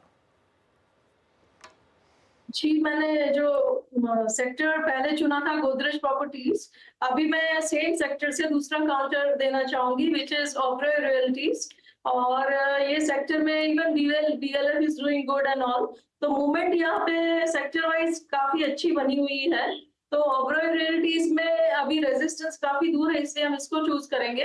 और यहाँ पे अगर 1500 का SL लगा के मई के फ्यूचर्स को लॉन्ग करा जाए तो ऊपर वाली साइड पे हमारा टारगेट होगा 1535, 45 एंड 55। चलिए, तो ये इस समय ओबरॉय रियल्टी। अब चलते हैं कविता जी के पास चार्ट का चमत्कार के लिए। कविता जी। अनुज जी, सो गोदरेज प्रॉपर्टी रचना जी ऑलरेडी शेयर किए थे। रियल्टी में ही DLF एग्जैक्टली लुकिंग गुड, 910 के लेवल पर एज ऑफ नाउ है। यहाँ पर अच्छे मूव बनते हुए दिख सकते हैं। 920 925 के प्राइस टारगेट की तरफ काउंटर बढ़ता हुआ दिख सकता है। स्टॉप लॉस मेंटेन करना चाहिए 899 का। लीजिए भाई, रियल एस्टेट का तड़का है आज तो। ओबरॉय रियल्टी, DLF, उधर बैंकिंग, मिड कैप्स, ज्यादा एक्सपर्ट्स को ये पॉकेट्स पसंद आ रही हैं। मिड कैप फंडा, और रखिए धर्मेश कांत साहब को स्क्रीन पे। धर्मेश जी, सबसे अच्छा इस समय ब्रॉडर मार्केट से आइडिया कौन सा है आप लोग का? आशीष जी, अगर ब्रॉडर मार्केट से आइडिया की बात करें तो मुझे लगता है कि थोड़ा खाने पीने पर ध्यान देना चाहिए। वहाँ पर राइस प्रोड्यूसिंग कंपनी है LT फूड्स, बासमती राइस ये बनाती है, तो थोड़ा बेहतर लग रहा है मुझे इसका यहाँ पर पोजीशनिंग जिस तरीके से है, और वैल्यूएशन के हिसाब से भी कंफर्टेबल है, बिकॉज अभी मार्केट में तो मैक्सिमम कंपनीज के वैल्यूएशन काफ़ी हाई है, वहाँ पे इनको कंफर्ट है। 20% प्लस का आरओई है और ये 14-15 के 1 ईयर फॉरवर्ड पीई मल्टीपल पर अवेलेबल है। हिस्टोरिकली ऐसे ही ट्रेड करता है, बट मुझे लगता है कि थोड़ा सा वैल्यूएशन कैचअप होना चाहिए। नॉर्मली इसकी जो राइस है वो middle east, Europe and America में ज़्यादा बिकती है, और इन्होंने थोड़ा सा एक अच्छा टाइप किया है यूएई की गवर्नमेंट के साथ, जो कि एक सरकार की वहाँ की कंपनी जो बासमती चावल बेचती है, तो वहाँ पे इनको प्रमोशनल एडवांटेज मिलेगा अपने राइस को वहाँ मार्केट करने के लिए। नॉर्मली 9 महीने का एजिंग चलता है बासमती चावल बेचने में, तो इन्वेंट्री बिल्टअप का फायदा होता है। तो मेरा ये मानना है कि जिस तरीके से समर्स बढ़ता आ रहा है, थोड़ा भी अगर मानसून में प्रॉब्लम आया तो फिर एक बार से आपको राइस में अपसाइड मिलेगा प्राइस का, उसका एडवांटेज इसको इन्वेंट्री का जो इनका बिल्टअप है, जो स्टॉक पड़े में उस पर मिलना चाहिए। गोइंग फॉरवर्ड बाद में न्यूट्रलाइज हो जाता है, तो एक वैल्यू बाई दिख रही है। काफ़ी समय से ये स्टॉक कंसोलिडेट कर रहा है और एक अपसाइड मूवमेंट के लिए तैयार होता हुआ मुझे नजर आ रहा है। तो एक ट्रेड के हिसाब से 15-20% के अपसाइड के लिए आप एंटी फूड्स में पोजिशनिंग कर सकते हैं। फंडामेंटली सारे पैरामीटर्स इंटैक्ट हैं, खोने को ज़्यादा कुछ है नहीं यहाँ पर। गेन के लिए 15-20% जरूर इस मार्केट में मिल सकता है। ओके चलिए अब एक काम करते हैं, चारों के चारों ट्रेड्स रिकैप करते हैं आपके लिए। सबसे पहले शिल्पा जी ने सिटी यूनियन बैंक का 170 का कॉल ऑप्शन लिया, यहाँ ₹2.5 का स्टॉप लॉस लगाना है, 6.5, 8 और 10 रुपये के टारगेट। रचना जी की पिक है ओबरो रियल एस्टेट, 1500 के स्टॉप लॉस, 1535 और 1545 के यहाँ पर टारगेट्स रहेंगे। कविता जैन की पिक है डीएलएफ, 890 के स्टॉप, 920 और 925 के टारगेट्स यहाँ पर। और धर्मेश जी की पिक है अब एलटी फूड्स। चलिए ये पिक्चर थोड़ा अभी ट्विटर पे वायरल होनी शुरू हुई है और कुछ फंड मैनेजर्स वगैरह ने भेजी थी मेरे को। पिक्चर दिखाएंगे वो ज़रा, आज के जो रिएक्शन आए अर्निंग्स के उसके कॉन्टेक्स्ट में है ये एक्चुअली, ये जो पिक्चर है। हाँ इसको थोड़ा सा एक्चुअली फुल में डालेंगे क्या? नहीं ये पूरा मैंने कहा था, ये एक्चुअली विद कॉन्टेक्स्ट डालना था, इसको हटा दीजिए एक्चुअली। बेंजामिन की बुक जो है, नहीं इसको हटा दीजिए, ये वो मेरा पूरा कॉन्टेक्स्ट में डाला नहीं, इसको जो एज इट इज़ डालने को बोला था मैंने। बेसिकली क्या है कि Tech Mahindra +11% after 41% profit fall, Bajaj finance -6% after 20% profit growth. तो फंड मैनेजर कर रहा है, मुझे इस बुक की ज़रूरत नहीं है। मतलब क्योंकि बुक के हिसाब से तो भाई जहाँ प्रॉफिट बढ़ा वहाँ स्टॉक भागना चाहिए, और जहाँ प्रॉफिट गिरा वहाँ पर वो स्टॉक गिरना चाहिए, लेकिन एकदम उल्टा हो रहा है। तो इसके लिए ये पूरा एक्चुअली वो लाइनें होनी चाहिए थी, तो कॉन्टेक्स्ट समझ में आता, वो पूरा ख़राब हो गया उसकी वजह से। कोई नहीं, इसको मैं ट्वीट कर दूंगा, उसमें आपको दिखाई दे जाएगा कि इसका कॉन्टेक्स्ट क्या था, लेकिन काफ़ी इंटरेस्टिंग है। काफ़ी इंटरेस्टिंग भाई साहब एक्चुअली। अब ठीक है, ये है स्टॉक की प्री पोजिशनिंग और मूड माहौल जनरली जो रिजल्ट से ज़्यादा हावी हो रहा है इन पे। अच्छा, 4 का चौका में धर्मेश ने कहा था खाने पीने पे फोकस करना है, खिला तो उन्होंने एलटी फूड्स दिया। एक पीने वाली कंपनी जो है ना, वो सतपुते साहब यूनाइटेड ब्रेवरीज गजब करी हुई है। वो हेनिकन का अपडेट, हेनिकन इनकी प्रमोटर है और उसने एक्सपेक्टेशन से ज़्यादा बियर बेच दी भाई Q1 में। उसके अच्छा आउटलुक के बाद कल यूबीएल फटा और आज भी देखिए शुरुआत पस्त हुई थी, उसके बाद रिकवर कर गया है और कल की अच्छी तेजी के ऊपर फिर 1-1.5% ऊपर चल रहा है। क्या प्लान है सतपुते साहब वीकेंड के? मतलब स्टॉक मतलब कैरी करना है नहीं करना, ये पूछ रहा था। आशीष जी देखिए, कैरी करना चाहिए मेरे हिसाब से। 2000 और 1950 ये इसके लिए एक सपोर्ट है। That is what the swing trading का जो हम फॉर्मेट देखते हैं उस पर तो यही दिखता है। तो अगर पोजीशन है तो बने रहे, 1950 का स्टॉप लॉस रखे और सामने मुझे लगता है कि 2080 से लेके 2100 ये टारगेट लेके काम करे। काउंटर में अभी भी स्ट्रेंथ है आशीष जी। कल एक्सपायरी के चलते थोड़ी बहुत प्रॉफिट बुकिंग देखी गई, लेकिन चार्ट में कोई डिटोरेशन नहीं है, थोड़ा कंसोलिडेशन होगा, लेकिन यस चार्ट पॉजिटिव है। ओके चार्ट पॉजिटिव है। अच्छा एक बार जरा श्रीराम फाइनेंस देखें अब थोड़ा अर्निंग्स का रिएक्शन कैसा बन रहा है और 10-15 मिनट के बाद, क्योंकि एक थोड़ा रिकवरी आ रही है। I think net interest margin expectation था कि गिरेंगे क्वार्टर, लेकिन शायद थोड़ा पॉजिटिव आया है, उसका एक फ़ायदा मिलता हुआ। चलिए अब आईसीआईसीआई बैंक के नंबर्स आएंगे कल और मंडे को अल्ट्राटेक के नंबर्स आएंगे। सुमित से जानते हैं कि कैसे रहेंगे दोनों के numbers. Sumit good afternoon. Good afternoon. देखिए आज ये दोनों दिग्गज अपने अपने क्षेत्र के, बैंक का दिग्गज आईसीआईसीआई और सीमेंट स्पेस से अल्ट्राटेक। तो नंबर्स का अनुमान आपकी स्क्रीन पर आता हुआ दिखाई पड़ेगा, जहां पर 19,180 करोड़ रुपए के आसपास के एनआईआई का पोल बाजार अनुमान लगाकर चल रहा है। साथ ही साथ मुनाफे फ्रंट पे करीब करीब 10,630 करोड़ रुपए के आसपास का मुनाफा इस तिमाही में बाजार अनुमान लगा रहा है 9,120 करोड़ रुपए के सामने। और डिपॉजिट ग्रोथ रफली 17.5% रहेगी, जो कि पिछली बार करीब करीब 10.9% के आसपास थी। लोन ग्रोथ करीब 18.7% के सामने 17.8% के आसपास तिमाही में आने का अनुमान है। ये ग्रोथ के नंबर्स हैं। और इसके अलावा जो ग्रॉस एनपीए के नंबर्स हैं वो मोर फ्लैट रहेंगे। ग्रॉस और नेट दोनों एनपीए जो है क्यू ऑन क्यू बेसिस पे फ्लैट आने का अनुमान है। एडवांसेस और डिपॉजिट के number Q on Q basis पे थोड़े से मॉडरेट रहने का अनुमान है। इनकी लोन ग्रोथ थोड़ी सी बेटर रहेगी वाई बेसिस पे, जो भी हम देख भी रहे थे रिटेल और एसएमई सेगमेंट की वजह से।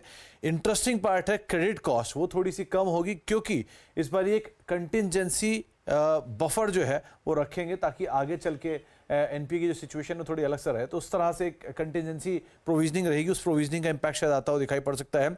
और मार्जिन्स की सिचुएशन जो कि एचडीएफसी बैंक के केस में लास्ट क्वार्टर में क्रूशियल था, इस बार थोड़ा बेटर होकर आया है वो। और डिपॉजिट के जो नंबर्स हैं उनकी कमेंट्री के ऊपर बाजार क्रूशियली नजर रखेगा। लेकिन आईसीआईसी बैंक क्योंकि क्लियर कट एक परफॉर्मर रहा है एचडीएफसी बैंक के सामने, तो इसलिए उम्मीदें थोड़ी ज़्यादा हैं इस तरफ, तो आप उसके ऊपर उस लिहाज से भी इसके ऊपर नजर रखिएगा।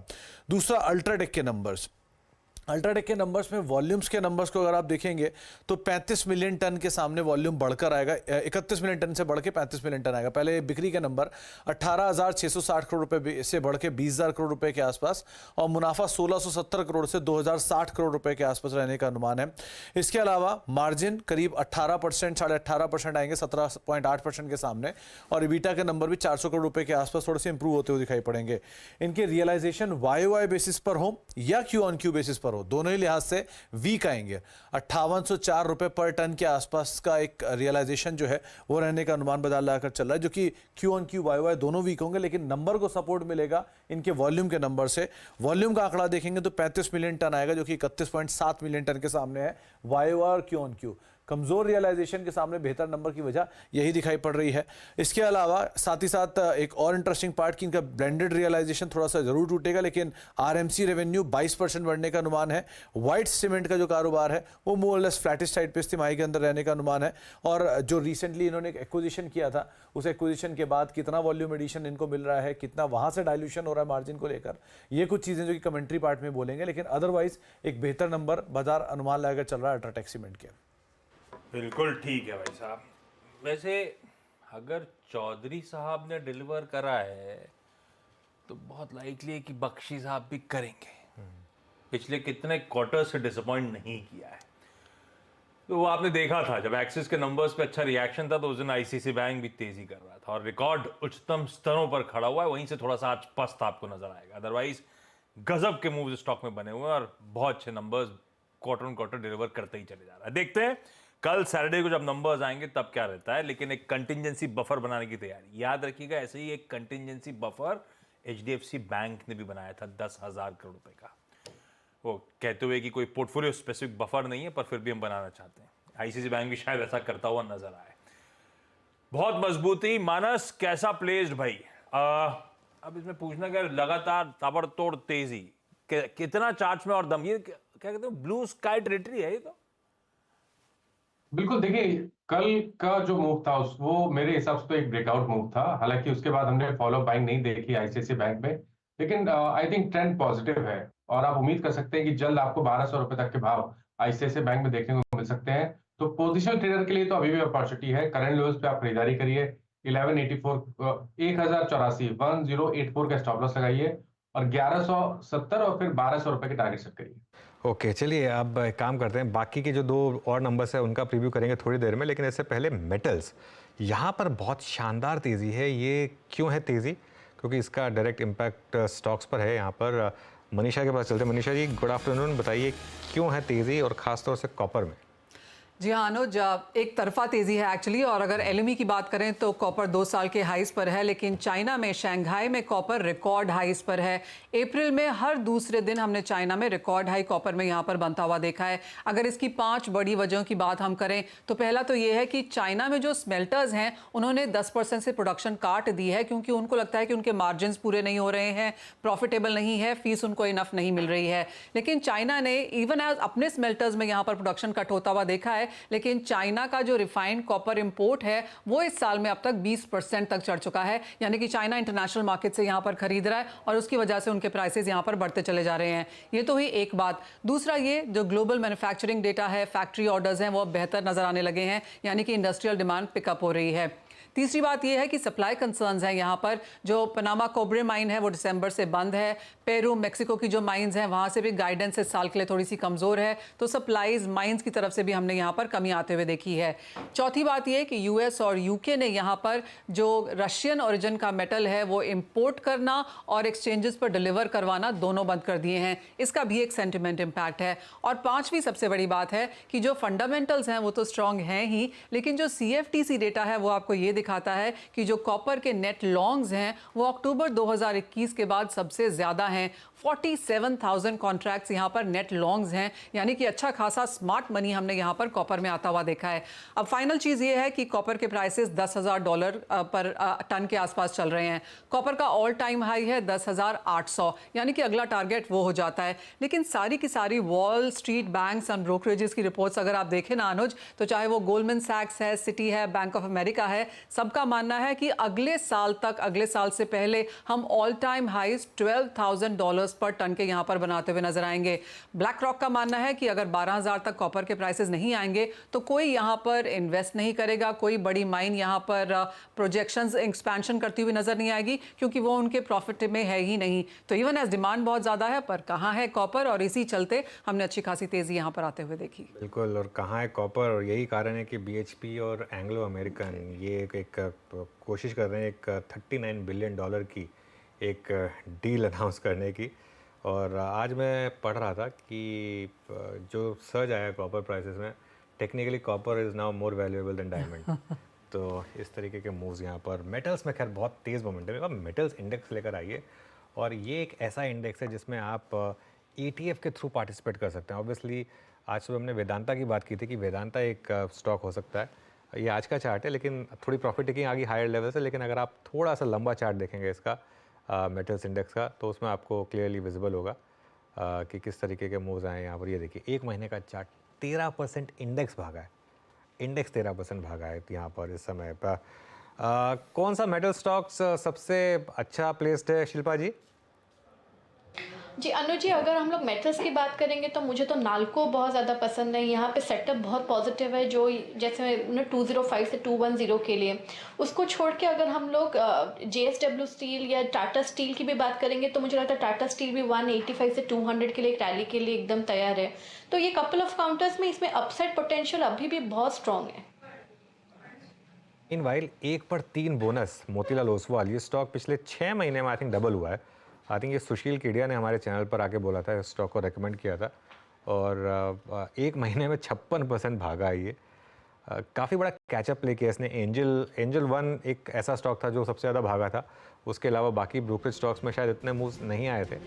इसके लिए मोतीलाल ओसवाल में ऑब्वियसली ब्रोकरेज भी है, AMC भी है, और काफ़ी चीज़ें हैं इसके लिए। लेकिन 1 पर 3 का बोनस यहाँ पर। और एक बार जरा मुझे अब मोतीलाल ओसवाल का थोड़ा लंबा चार्ट दिखा दीजिए। 1 महीने का तो देख लिया हमने, 56% इसमें स्क्रीन में विजिबल है। लेकिन आई थिंक 6 महीने का चार्ट अगर आपकी स्क्रीन पर आएगा, थोड़ा टाइम ज़्यादा लग रहा है हमारे यहाँ पर चार्ट फायर होने में। तो ये देखिए करीब 180% के करीब के यहाँ पर मूव्स रहे। चलिए अभी काम करते हैं, एक बार जरा फटाफट 2 टाटा ग्रुप कंपनियाँ जिनके नंबर्स मंडे को आएंगे, ट्रेंट और टाटा केमिकल्स, यहाँ से क्या एक्सपेक्टेड है। और ध्यान रखिए, ट्रेंट बहुत बड़ा आउट परफॉर्मर रहा है, टाटा केमिकल्स ने ऑफ लेट अंडर परफॉर्म किया है। सुमित से जानते हैं क्या एक्सपेक्ट करें। सुमित, तो आपने बहुत हद तक इसका जवाब पहले ही दे दिया है। ट्रेंड के केस में लगातार कंसिस्टेंटली अच्छे नंबर आए हैं, तो इसलिए वो आउट परफॉर्म कर रहा है, और टाटा का केमिकल लगातार कंसिस्टेंटली वीक नंबर दे रहा है, तो इसलिए बाजार को उम्मीदें भी कम हो गई हैं। पहले ट्रेंड के नंबर आपको फिर से YOY बेसिस पे अच्छे नंबर दिखेंगे। 3219 करोड़ रुपए एक रेवेन्यू रहने का अनुमान इस क्वार्टर के अंदर बाजार लगाकर चल रहा है। और वहीं अगर मुनाफे फ्रंट की बात करें तो 60-62% के आसपास की बढ़त यहाँ पर देखने को मिल सकती है। एबिटा फ्रंट पर भी 200 करोड़ के सामने सीधे 400 करोड़ का एबिटा होगा YOY बेसिस पर, और मार्जिन 10.5% से बढ़ के 12.5% होंगे। लेकिन क्यू ऑन क्यू बेसिस पे यही नंबर वीक आपको दिखाई पड़ेंगे, क्योंकि लास्ट क्वार्टर में ट्रेंड ने एक बहुत ही रोबस्ट नंबर दिए थे और उसके बाद स्टॉक री रेट हो गया था। तो उस री रेटिंग के बाद इस क्वार्टर में उस तरह की डिलीवरी शायद आना मुश्किल है। तो क्यू ऑन क्यू बेसिस पे नंबर थोड़े वीक रहेंगे, वाई वाई बेसिस पे नंबर आपको अच्छे दिखेंगे। 55% के आसपास के नए स्टोर एडिशन, करीब 58 नए स्टोर एडिशन की बातचीत है क्यू ऑन क्यू बेसिस पर। 12% की ग्रोथ रेवेन्यू पर स्क्वायर फीट के आसपास होने का अनुमान लगा रहे हैं। वाई वाई बेसिस पे तो मार्जिन बहुत स्ट्रांग रहेंगे, लेकिन क्यू ऑन क्यू बेसिस पे मार्जिन में थोड़े सबड्यूट पिक्चर रहेगी। तो अच्छे नंबर वाई वाई और खराब नंबर क्यू ऑन क्यू उम्मीद लगा के चलेगा आप टाटा केमिकल के केस में, माफ कीजिएगा ट्रेंड के केस में। टाटा केमिकल के केस में अगर नंबर्स की बात किया तो वहां पर जो अनुमान ब्रोकर्स का कह रहा है कि 3,485 करोड़ यानी कि वीक नंबर इस क्वार्टर के अंदर आते हुए दिखाई पड़ेंगे टाटा केमिकल के वाई वाई बेसिस पर। 4400 करोड़ से टूटे गए। मुनाफे का बेस वैसे ही बहुत बड़ा था और अदरवाइज भी थोड़े नंबर्स में प्रेशर है, तो एक वीक साइड पे मुनाफे का नंबर। मार्जिन 21% से सीधे 7% का एक ड्रॉप लेके 14% की रेंज में आ जाएंगे और इबिटा भी करीब 965 करोड़ से घटकर 497 करोड़ रुपए इस तिमाही में रहने का अनुमान है। क्यू ऑन क्यू बेसिस पे भी कंपनी के नंबर्स में कोई बहुत बड़ा फायरवर्क नहीं है, वहां पे फ्लैट टू नेगेटिव साइड पे इस क्वार्टर के नंबर्स आने का अनुमान है और क्यू ऑन क्यू मार्जिन तो फ्लैट साइड पर रहेंगे कंपनी के। एक और वीक क्वार्टर का एस्टिमेट ब्रोकर्स आगे चल रहे हैं, क्योंकि सोडा ऐश के प्राइसेस में गिरावट वो कंपनी के लिए एक सेटबैक है। प्लस रैलिस के नंबर अगर आपको याद हो कुछ दिन पहले आए थे, वहां पर भी वीकनेस थी और वो सब्सिडरी है, तो अगर उसके नंबर्स वीक है तो शायद पेरेंट्स के नंबर्स में भी उसका एक रिफ्लेक्शन आता हुआ दिखाई पड़ेगा। जो एक्सपोर्ट के नंबर्स हैं वो भी सबड्यूड और ओवरऑल नंबर्स के अंदर थोड़ी सी एक वीक पोजीशन आते हुए दिखाई पड़ेंगे। तो Q on Q Y Y weak number है टाटा केमिकल के, वाई वाई बेहतर और Q on Q weak number है ट्रेंड के, तो इस लिहाज से आप इन दोनों पर नजर रखेंगे। बढ़िया। तो आईसीआईसीआई बैंक की चर्चा हुई थी, अल्ट्राटेक के केस में वॉल्यूम्स पिकअप होंगे पर रियलाइजेशन में दबाव देखने को मिलेंगे। ट्रेंड साल दर साल तो मोमेंटम इंटैक्ट रहेगा, लेकिन सीक्वेंशियली थोड़ा, हालांकि देखते नहीं सीक्वेंशियली, लेकिन सीक्वेंशियली थोड़ा ठंडे पड़ेंगे। और टाटा केमिकल्स कमजोर आ ही रहे थे, सोडा ऐश को लेकर इश्यूज चैलेंजेस वो कमजोर इस क्वार्टर में भी आपको देखने को मिलेंगे। अच्छा, नतीजे कुछ ही मिनटों पहले आए थे सीएसबी बैंक के, मैं उसी की रिलीज खोल के बैठा हूं क्योंकि अचानक वो स्टॉक बहुत डीप कट ले रहा है। मेरे ख्याल से 5% के आसपास दबाव आया नंबर्स आते ही। तो बाकी हेडलाइन नंबर्स ठीक थे। अब दिख रहा है एनआईएम्स में Q on Q 20 basis points का दबाव। एसेट क्वालिटी डिटोरिएट होती हुई नजर आ रही है इसकी, शायद यही रीजन है। ग्रॉस एनपीए 1.22 से बढ़ के 1.47, नेट एनपीए 1.26 से बढ़ के, नहीं सॉरी साल दर साल ले तो ग्रॉस एनपीए में 20 से ज्यादा बेसिस पॉइंट का दबाव। तो ये शायद इंटरनल्स दिक्कत कर रहे हैं। सीएसबी बैंक आपकी स्क्रीन पे इस समय कमजोर। एक सीएसबी बैंक का कमजोर, दूसरी तरफ मोतीलाल ओसवाल देखिए आप, प्रॉफिट डबल हो गया यहाँ पर और ये स्टॉक इतना चलने के बावजूद फिर फट गया। आप देखिए, और 3:1 का बोनस भी आया था, लेकिन 8% ऊपर अब। आशीष, ये स्पेस में कुछ हो रहा है वैसे। ये जो स्पेस है ये आपको बता रही है कि अगले 5 से 6 साल आपको इस तरीके के शेयर्स में रहना है। आपने वेल्थ मैनेजमेंट, वो नुआमा का शेयर देख लीजिए क्या भागा, आनंद राठी, आईआईएफएल में तो खैर वो बीच में वो आरबीआई वाला इशू आ गया था, लेकिन उसके बावजूद वो मतलब किस तरीके से ये सारे स्टॉक भाग रहे हैं, क्योंकि ये सब में क्या हो रहा है ना, इन सब में एक अलग ही ट्रैक्शन मिल रहा है। और यही एक और कारण है कि मुझे बहुत दुख हुआ था जब वो आईसीआईसीआई सिक्योरिटीज की वो जो डीलिस्टिंग थी वो मंजूर हो गई थी। वो शेयर होल्डर्स की मंजूरी के लिए आने वाले हो सकता है, शेयर होल्डर्स ठुकरा दें।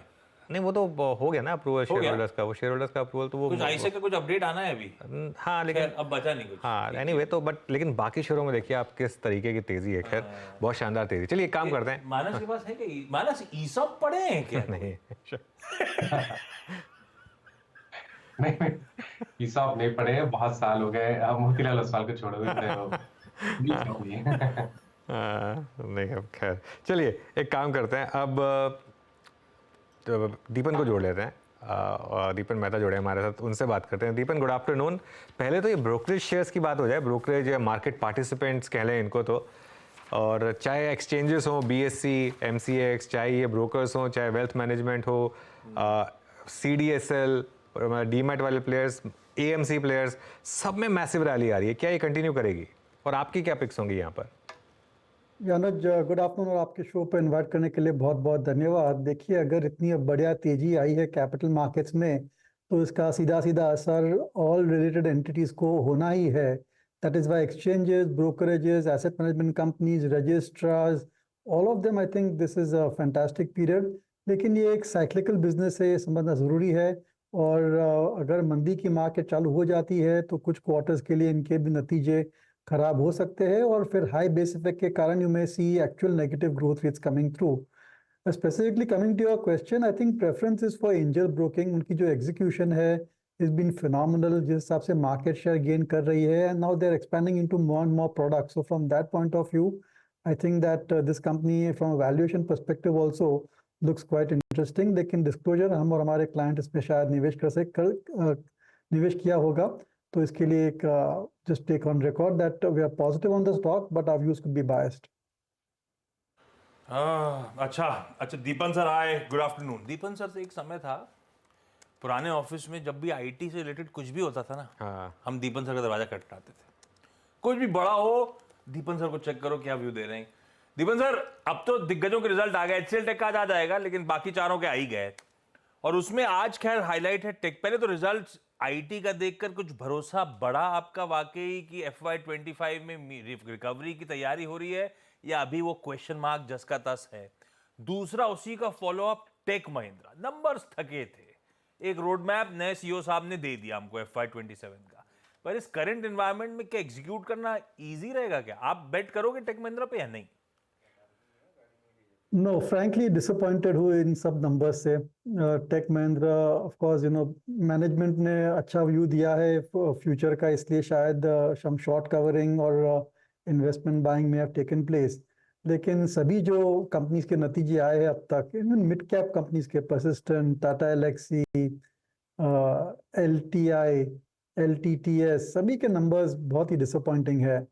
I mean, ये कंपनियां used to grow at 15-17% top line, about 20% bottom line, लेकिन उनकी ग्रोथ रेट completely flat हो गई है, और मैनेजमेंट कमेंट्री भी इतनी ज़्यादा कॉन्फिडेंस नहीं दे रही है कि ये साल अच्छा जाएगा उनके लिए। मेरे ख्याल से I think 1 more year we'll have to wait for the growth to pick up और टेक कंपनीज। और ये जो हम पूरे what we are trying to analyze और understand, और शायद आप मदद कर सकते हैं कि ये जो पूरा आर्टिफिशियल इंटेलिजेंस AI का जो चक्कर है, जो बड़ा वेव है आईटी स्पेंडिंग का, is it going to be massive wave for software service company, जिसकी वजह से उनकी growth rates can go significantly higher? क्या ये वेव इतना ही बड़ा है जैसे कि Y2K था, या इंटरनेट था, या फिर रिमोट इंफ्रास्ट्रक्चर मैनेजमेंट और एप्लीकेशन डेवलपमेंट? ये आईटी इंडस्ट्री में क्या होता है, हर कुछ साल एक नए नए वेव्स आते रहते हैं, जिसकी वजह से टेक स्पेंडिंग बढ़ जाता है। तो globally, at least, if you look at the numbers from Alphabet, that is Google or Microsoft, उनकी बहुत ज़्यादा revenues AI से आ रही है, but is that going to be a big opportunity for IT companies? और इसका जवाब अभी तक मिला नहीं है। जिस दिन जवाब मिल जाएगा, I think we'll have better clarity on where software shares are going, उनकी future prospects क्या है। आशीष जवाब मांग रहे हैं आपसे। दीपन सर नहीं ढूंढ पाया तो मैं कहाँ से पर हाँ, अभी पता नहीं AI कैसे प्ले आउट होगा। हम लोग जनरेटिव AI चर्चा जो करते हैं, लेकिन अब तक चैट जीपीटी से सवाल पूछे तो, चैट जीपीटी से सवाल ये हो सकता है वो जवाब देते।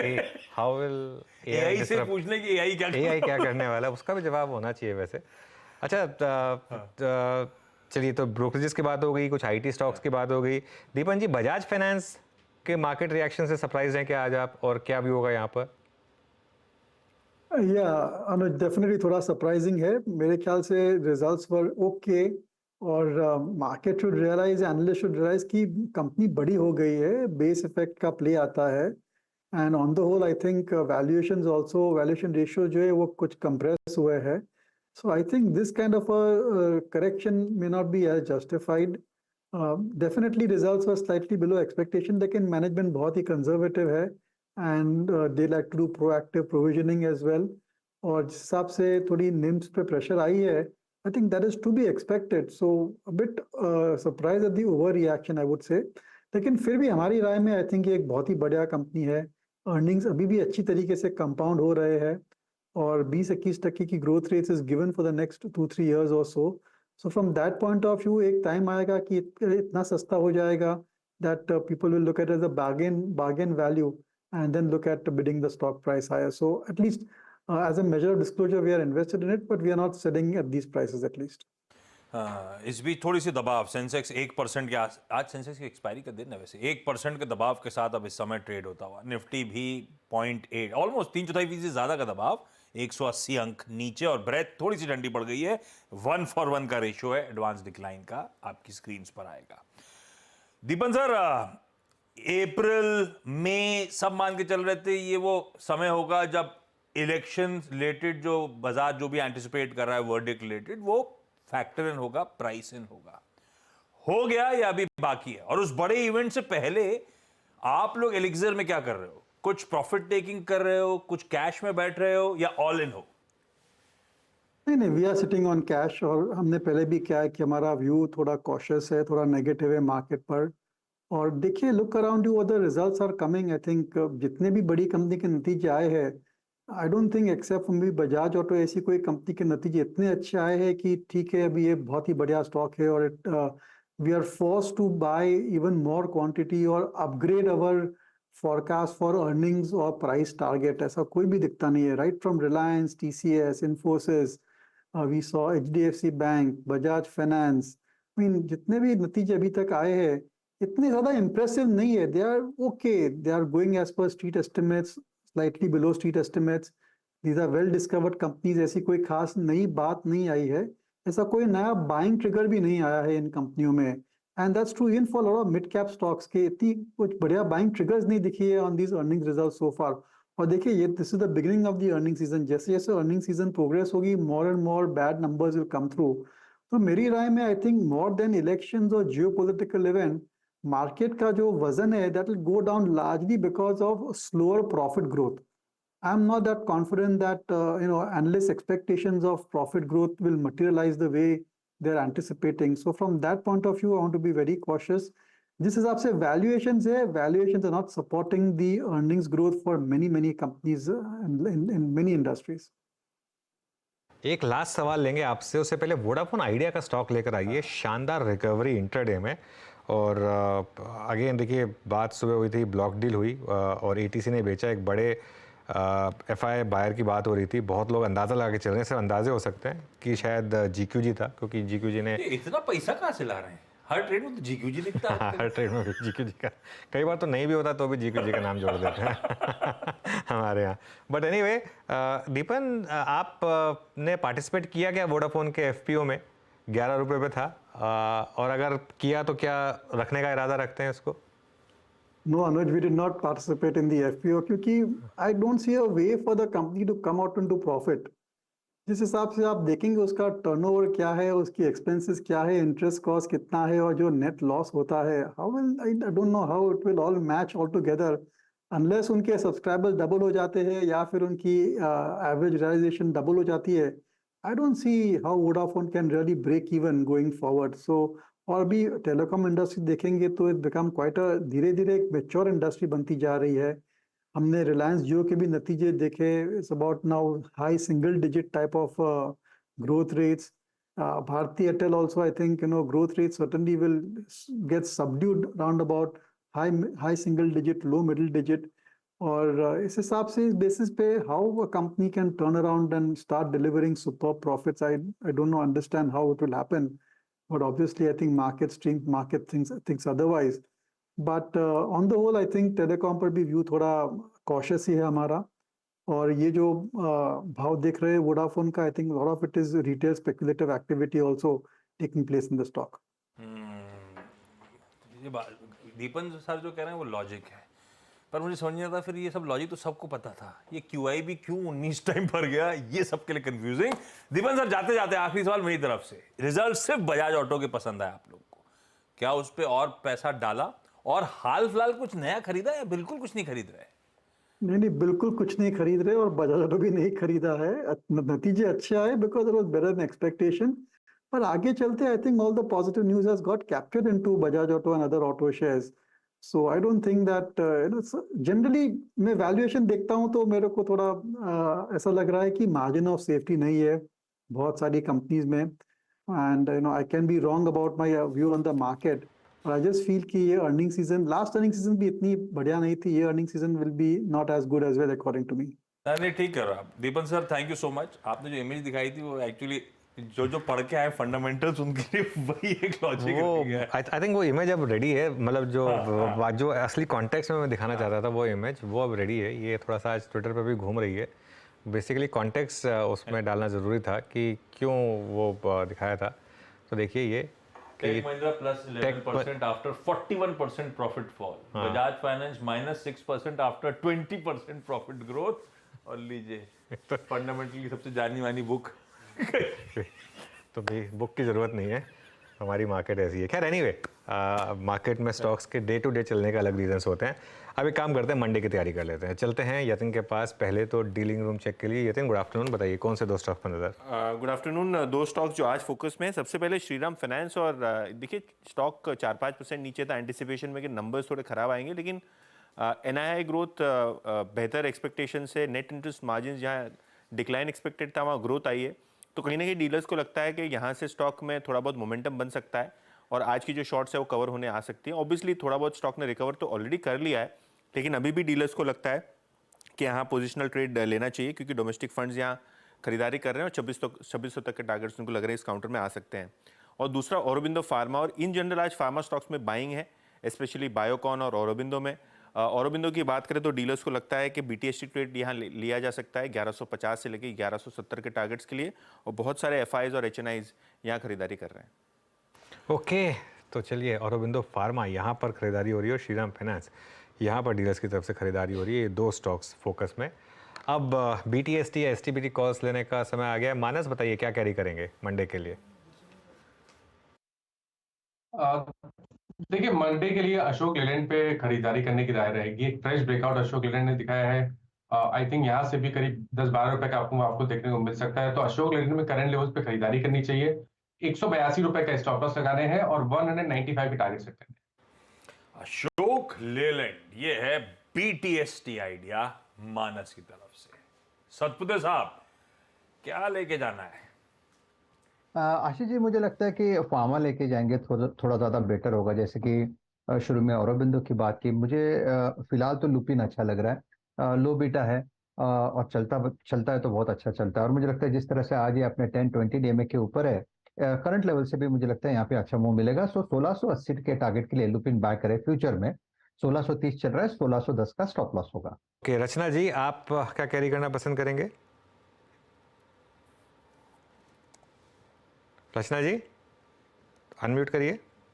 जी सॉरी, मेरी तरफ से जो मैं देना चाहूंगी that is DB slab. DB slab में एक अच्छा स्विंग बना हुआ है और मेरे हिसाब से यहाँ पे ऊपर वाली साइड पे कंटिन्यूएशन के चांसेस बनते हैं। और फिलहाल ये सिक्योरिटी 4000 के करीब है। अगर ये 3950 होल्ड करेगा तो ऊपर वाली साइड पे कल हमें एक और स्ट्रॉन्ग बार देखने का चांस है और हमारा टारगेट होगा 4100 का। ओके, दिवीज लेबोरेटरीज, उधर ल्यूपिन था सतपुते साहब का BTST। कविता जी आपकी क्या रेको है?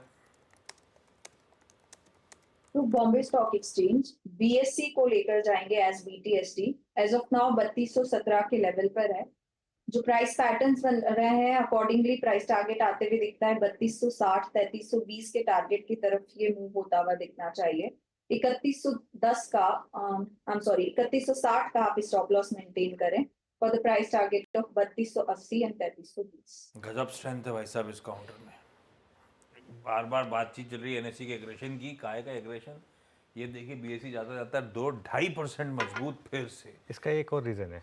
हाँ। इसका एक और रीज़न है। आज एक बाज़ार में खबर घूम रही है कि NSE का जो IPO है वापस टल जाएगा, क्योंकि ये जो वोडाफोन आइडिया का जो ग्लिच आया उसकी वजह से है? जो वोडाफोन आइडिया ग्लिच आया उसकी वजह से, क्योंकि करीब 6 महीने पहले खबर आई थी कि NSE को 2 साल तक ग्लिच फ्री रहना होगा, एक मतलब वो IPO लाने के लिए। अब वो क्योंकि वोडाफोन आइडिया वाली ग्लिच आ गई, इसकी वजह से शायद वापस वो IPO ठंडे बस्ते में चला जाएगा। अगर ऐसा हुआ तो फिर एक्सचेंज में अगर आपको पार्टिसिपेट करना हो तो फिर BSE बचेगा सिर्फ पार्टिसिपेट करने के लिए। इसके लिए ये मतलब एक कारण है। हालांकि जो मेरी बात हुई थी NSE में उन्होंने साफ मना किया था चीज़। उन्होंने कहा था कि कल वाली जो ग्लिच थी उसको टेक्निकल ग्लिच नहीं माना जाएगा, लेकिन जो भी था ये एक कारण है कि इस तरीके का हुआ है यहाँ पर। टल ही जा रहा है बेचारा वो IPO, लेकिन ये हो सकता है BSE के प्रीमियम कमांड करने का, अच्छे उछाल का रीज़न। इस समय बढ़िया 2-2.5% की मजबूती और कविता जी का preferred buy idea, BTST idea. Market screens पर है, कुछ ज़्यादा रिकवर हुए नहीं, पर हाँ 22,400 के इर्द गिर्द, 385-400 तो हम उसके आसपास इर्द गिर्द घूमते रहे पूरे टाइम। लोज वहीं के हैं।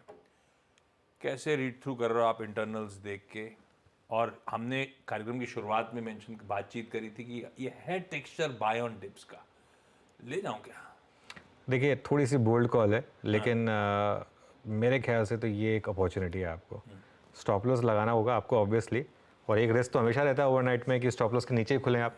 लेकिन मैं ये कहूँगा कि एग्जिस्टिंग लॉन्ग्स कैरी करें और ऐड करें इस समय। ये मार्केट, मैं अपना व्यू बहुत जल्दी ऐसे बदलने वाला नहीं हूँ, ये चलेगा मार्केट यहाँ से और अच्छा चलेगा। एक स्टॉप लॉस के साथ कैरी करना ऑब्वियसली आपको। चाहें तो 22,300 का, उसके आसपास का एक स्टॉप लॉस लगा लें यहाँ पर निफ्टी में। 250-300 का एक स्टॉप लॉस रखें। ये गलती से 21 कर दिया मैंने इसको, ये मैं 22 कहना चाह रहा था। वो थोड़ा सा फ्राइडे आते आते थोड़ा थक जाते हैं आई थिंक हर कोई, तो मैं शायद थोड़ा सा गलती से मैंने 21 लिख दिया टाइपो में। 22 होना चाहिए ये, 21,350 मत रखिएगा प्लीज़। 22,350, 22,350 स्टॉप लॉस रखिएगा। और बैंक निफ्टी बेटर प्लेस्ड है मेरे ख्याल से compare to Nifty. Bank Nifty में ज़्यादा स्ट्रेंथ है। अब लोग पूछेंगे कि ICICI बैंक के नंबर्स आएंगे, ऑब्वियसली ICICI बैंक के नंबर्स आएंगे, बट जैसा आपने कहा अगर एक्सिस ने अच्छे नंबर डिलीवर करें तो मुझे लगता नहीं ICICI बैंक ख़राब नंबर डिलीवर करेगा। तो मंडे को एक गैप अप बैंक निफ्टी में मिल सकता है, पॉसिबल है। तो मैं तो यही कहूँगा कि एक लीप ऑफ फेथ लेकर इस मार्केट में कैरी करें। रिस्क कम है इस मार्केट में, ऐसा नहीं होगा कि मार्केट कोलैप्स हो जाएगी। तो BTST मेरे ख्याल से इंडेक्स में कैरी करें। BTST कैरी करने का मन, और बहुत लाइकली गिरावट पे खरीदारी करने के बहुत फायदा मिला है हमको। कॉन्फिडेंस वो पे ऑफ करता रहा है, और आज के लिए 250-300 के जोन्स पे अपने एसएल लगाकर निफ्टी लॉन्ग किया जा सकता है। मारुति के नंबर्स नहीं आए आज। नहीं आए अब तक? हाँ नहीं आए, आज हमेशा आ जाते थे। अब बाजार बंद होने के बाद ही शायद Maruti, HCL tech, SBI life, सब हमें लगता है मंडे को ICICI बैंक के साथ रिएक्शन देना पड़ेगा। तो इंटरेस्टिंग भी हो जाएगा मंडे सुबह। तो मंडे को काफ़ी बिग स्टॉक्स हो जाएंगे। काफ़ी बिग स्टॉक सुबह जुड़िएगा भैया, सुबह बहुत इंटरेस्टिंग स्टॉक्स होंगे बातचीत करने के लिए। लेकिन अब इस हफ्ते के खिलाड़ी नंबर 1 का परफॉर्मेंस आप लोगों की स्क्रीन पर रख देता हूँ।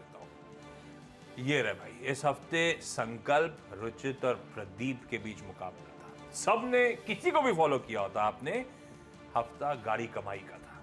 ये देखिए 7 से लेकर 11-11.25% के रिटर्न तीनों खिलाड़ियों के, और खासतौर पे संकल्प और प्रदीप के बीच तगड़ा कंटेस्ट। पर इवेंचुअली प्रदीप विक्टोरियस, सबसे अच्छे रिटर्न देने में कामयाब।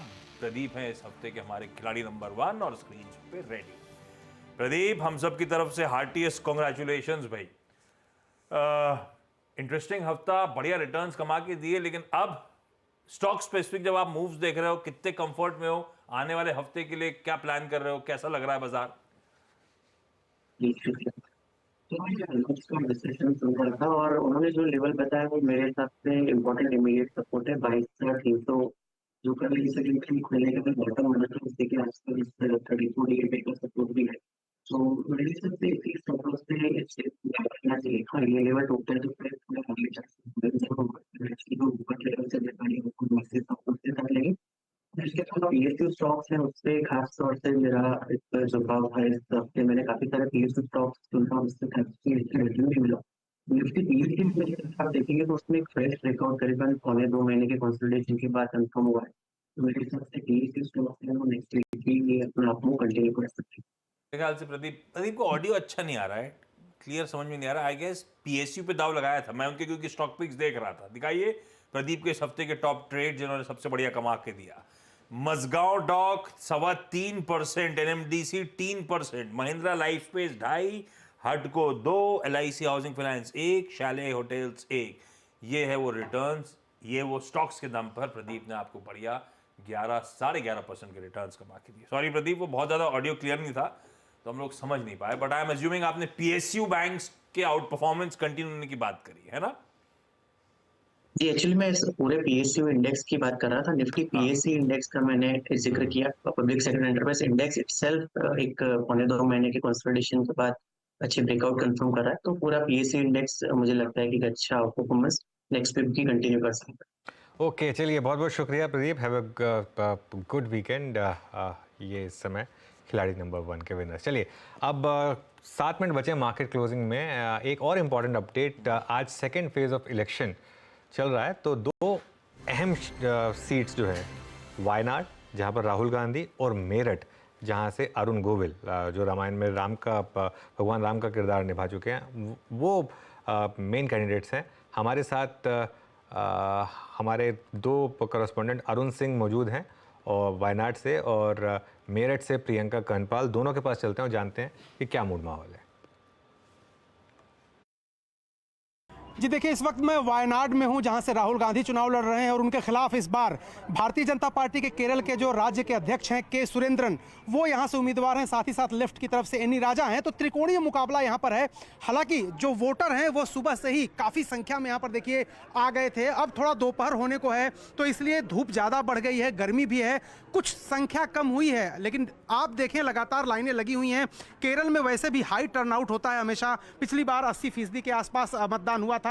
इस बार भी जिस तरह से वोटर आ रहे हैं, ऐसा लग रहा है कि पिछला रिकॉर्ड टूट सकता है। लेकिन देखिए यहाँ पर लोग लगातार आ रहे हैं घरों से, खासतौर से महिलाएं अब ज़्यादा संख्या में आ रही हैं। पानी पीने का भी इंतजाम किया गया। गर्मी बहुत ज़्यादा है यहाँ पर। वॉलंटियर्स यहाँ पर हैं, व्हील चेयर है। तो एक तरह से कोशिश पूरी ये की जा रही है। यहाँ का जो तापमान है, चूँकि ये हिल स्टेशन है, बावजूद इसके तापमान बहुत ज़्यादा बढ़ा हुआ है। सियासी गर्मी के अलावा जो मौसम है वो भी बहुत इस समय गर्म है। तो मतदान प्रतिशत ज़्यादा होगा इसकी उम्मीद है। और त्रिकोणीय जो मुकाबला है, पिछली बार राहुल गांधी 4,31,000 वोटों से जीते थे यहाँ से।